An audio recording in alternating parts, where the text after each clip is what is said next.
اعوذ باللہ من الشیطان الرجیم بسم اللہ الرحمن الرحیم۔ آج آیت نمبر 20 سے انشاءاللہ 25 یا 26 تک سورہ بقرہ کی آیت کو تلاوت کروں گا اور اس کا ترجمہ اور تفسیر بیان کرنے کی کوشش کرتا ہوں۔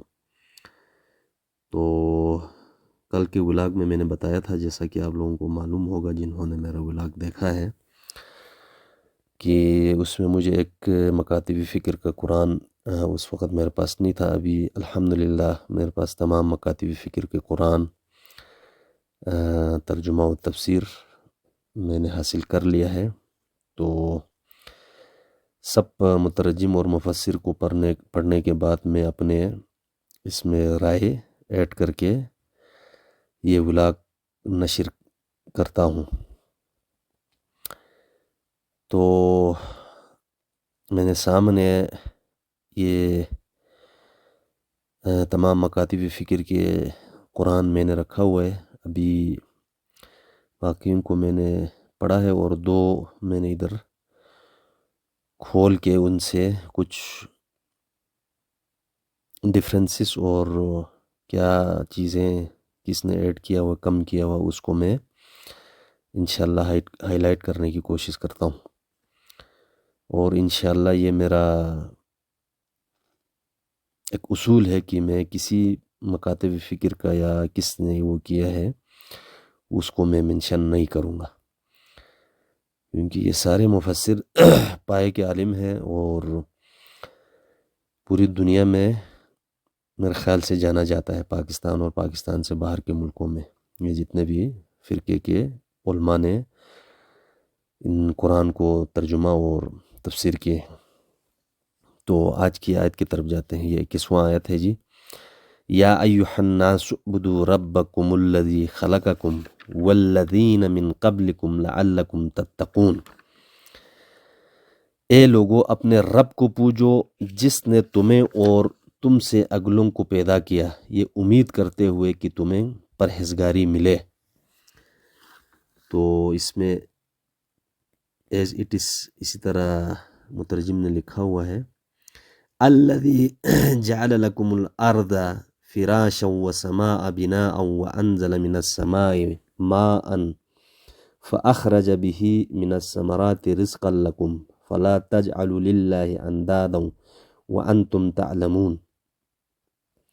وہ جس نے تمہارے لیے زمین کو بچھونا اور آسمان کو عمارت بنایا اور آسمان سے پانی اتارا تو اس سے کچھ پھل نکالے تمہارے کھانے کو، تو اللہ کے لیے جان بوجھ کر برابر والے نہ ٹھہراؤ۔ پہلی آیت میں جو ایک مترجم نے ادھر پرہیزگاری اور تقوی کے بارے میں لکھا ہے، اور دوسرے نے اس کو اور تم سے پہلے والے لوگوں کو پیدا کیا تاکہ تم خطرات سے بچاؤ کرو۔ تو تتقون یعنی کہ پرہیزگاری، متقی۔ آیات بھی یہی ہے، من قبلکم لعلکم تتقون، تو ایک نے ادھر بریکٹ میں خطرات سے بچاؤ کرو لکھا ہے۔ تو اتنا کوئی اس میں ایشو نہیں ہے، یہ بھی میرے خیال میں ٹھیک ہے، لیکن ڈفرینس ہے، ایک نے پرہیزگاری لکھا ہے اور ایک نے خطرات لکھا ہے۔ تو یہاں پہ تتقون ہے یعنی تقوی کے بارے میں۔ پھر دوسری آیت میں بھی تھوڑا سا ڈفرینس ہے، ایک نے برابر والے نہ ٹھہراؤ لکھا ہے، اور دوسرے نے اللہ کا مد مقابل نہ بناؤ، مطلب ان دونوں کا سیم معنی لیا جا سکتا ہے۔ اس سے اگلی آیت ہے، وَإِن كُنتُمْ فِي رَيْبٍ مِّمَّا نَزَّلْنَا عَلَىٰ عَبْدِنَا فَأْتُوا بِسُورَةٍ مِّن مِّثْلِهِ وَادْعُوا شُهَدَاءَكُم مِّن دُونِ اللَّهِ إِن كُنتُمْ صَادِقِينَ۔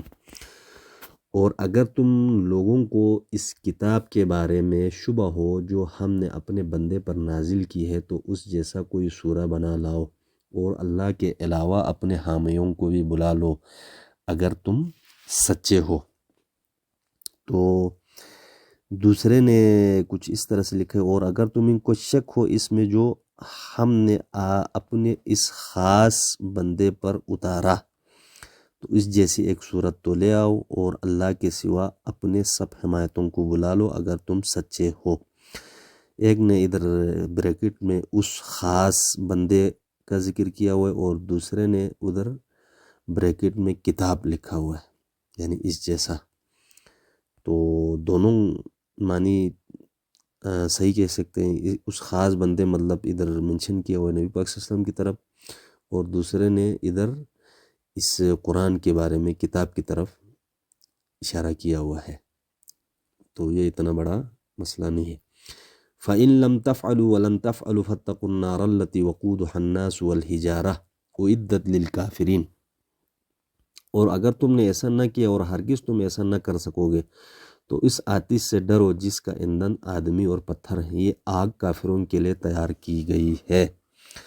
تو دوسرے نے پھر اگر نہ لا سکو، اور ہم فرمائے دیتے ہیں کہ ہرگز نہ لا سکو گے، تو ڈرو اس آگ سے جس کا ایندھن آدمی اور پتھر ہیں، تیار رکھی ہے کافروں کے لیے۔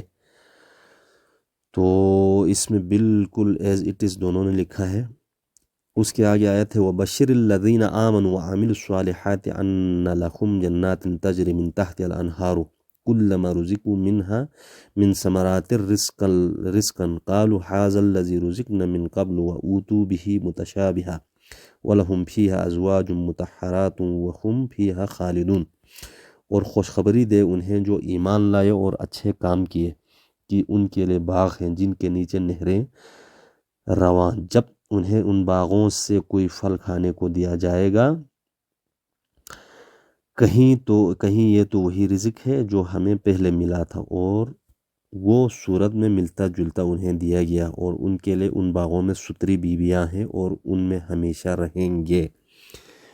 تو ایک نے اس طرح کچھ لکھا ہے، دوسرے نے اور ان لوگوں کو خوشخبری سنا دیجئے جو ایمان لائے اور جنہوں نے نیک اعمال انجام دیے کہ ان کے لیے بہشت کے باغات ہیں جن کے نیچے نہریں جاری ہوں گی، اس میں سے جب بھی کوئی پھل کھانے کو ملے گا تو وہ کہیں گے یہ تو وہی ہے جو اس سے پہلے بھی مل چکا ہے، حالانکہ انہیں ملتا جلتا دیا گیا ہے، اور ان کے لیے جنت میں پاک بیویاں ہوں گی اور وہ اس میں ہمیشہ رہیں گے۔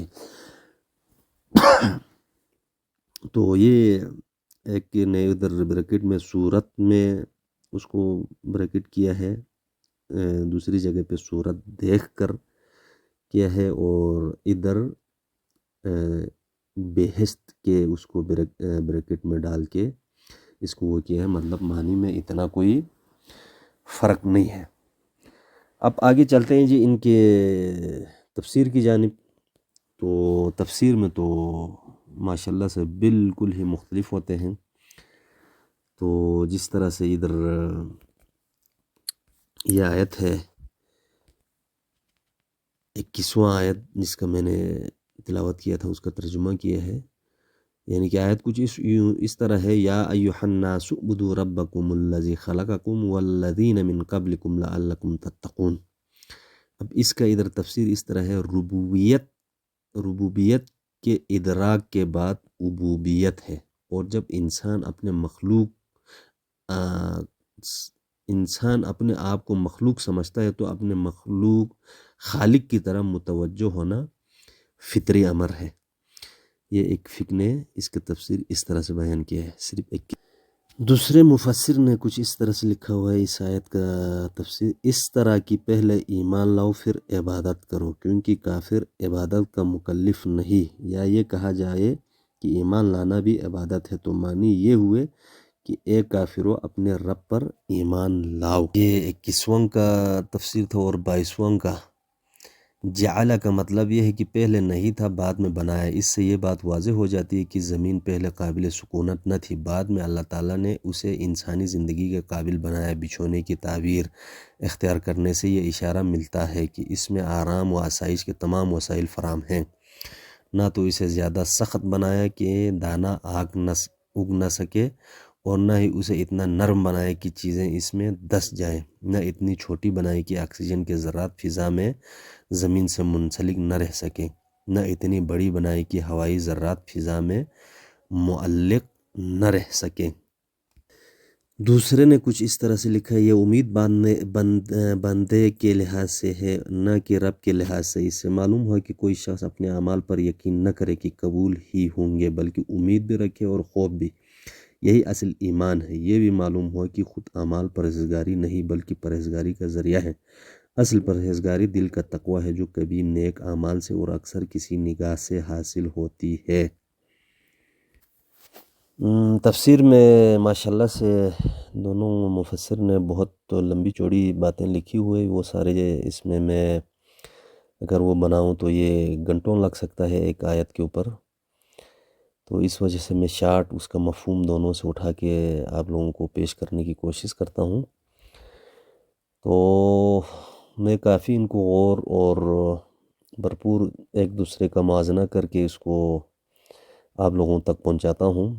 تو مطلب بالکل ہی الگ تھلگ، ایک مشرق کی طرف اور ایک مغرب کی طرف ادھر مفہوم میں کہانیاں سنا رہے ہیں۔ میرا ولاگ بنانے کا مقصد ہی یہی ہے کہ جو جتنے بھی ڈفرینسز ہیں اس کو ختم کرنا ہے، کیونکہ علماء نے جس سکول آف تھاٹ سے وہ پڑھے ہوتے ہیں وہ اسی کی طرف اسلام کے جو گزرے ہوئے واقعات ہیں ان کو پیش کر کے ادھر تفسیر کیا ہوا ہے۔ جتنے بھی یہ 4-5 بڑے ہمارے فقہ ہیں انہوں نے، تو اس میں یہ سمجھتا ہوں کہ جس طرح سے آیت ہے اس کے اوپر تفسیر کرنی چاہیے۔ جیسا کہ مثال کے طور پر یہ آیت ہے آج میں نے پہلے پڑھا، یا ایھا الناس اعبدوا ربکم الذی خلقکم والذین من قبلکم لعلکم تتقون۔ اے لوگو اپنے پروردگار کی عبادت کرو جس نے تمہیں اور تم سے پہلے والے لوگوں کو پیدا کیا تاکہ تم پرہیزگار بن سکے، یا ادھر تو ایک میں لکھا ہے خطرات سے بچاؤ کر سکے۔ تو اس کے بارے میں تفسیر کرنی چاہیے کہ خدا کی عبادت انسانوں کو یا لوگوں کو کس طرح سے کرنا چاہیے، اور پرہیزگاری کیا ہے اس کے بارے میں آپ مطلب لوگوں کو بتا سکتے ہیں کیا چیز پرہیزگاری ہے۔ نگاہ کی پرہیزگاری ہے، دماغ کی ہے، قلب کی ہے، نفس کی ہے، تو یہ سارے چیزیں پرہیزگاری میں آتے ہیں۔ عبادت تو آپ نماز پڑھ سکتے ہیں، ہمیشہ باوضو رہ سکتے ہیں، اخلاق سے پیش آ سکتے ہیں، اچھا 5 وقت کی نماز تہجد پڑھ سکتے ہیں، آپ صبح شام باوضو بیٹھ کے خدا کا ذکر، نبی پاک صلی اللہ علیہ وسلم کا ذکر کر سکتے ہیں۔ آپ عبادت کے بارے میں اس طرح سے تفسیر کر سکتے ہیں، جو اس میں ایک مثال دیا ہے من قبلکم، آپ سے پہلے جو متقی لوگ گزرے ہیں، آپ ان کے مطلب کچھ آپ کو جو جن لوگوں کا آپ نے ہسٹری پڑھا ہوا ہے، کوئی انبیاء ہے، صالحین ہے، تبع تابعین ہے، صحابی ہے،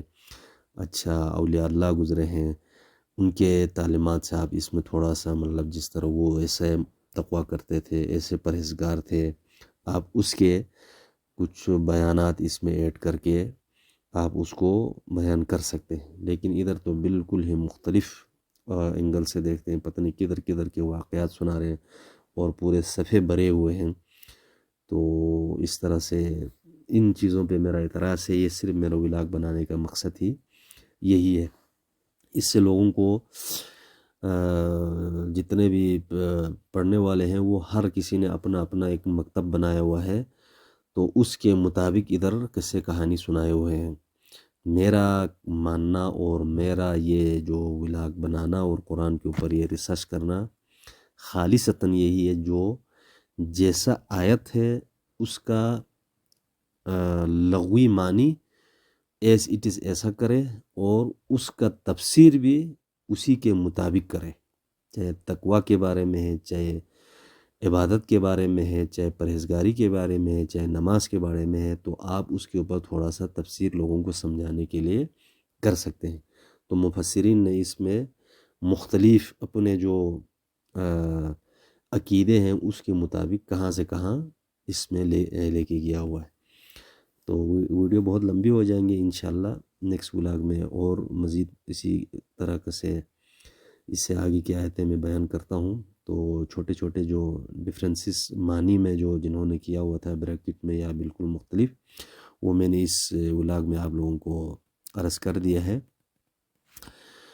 تو ویڈیو پسند آئے تو لازمی لائک کریں اور شیئر کریں، اور اس چینل کو سبسکرائب لازمی کریں تاکہ ہمارا حوصلہ افزائی ہو سکے، اور کوئی کمی پیشی یا کوئی غلطی ہے تو مجھے لازمی اس کا منشن کر کے کمنٹ کر کے مجھے آگاہ کریں تاکہ میں اس کی اصلاح کر سکوں۔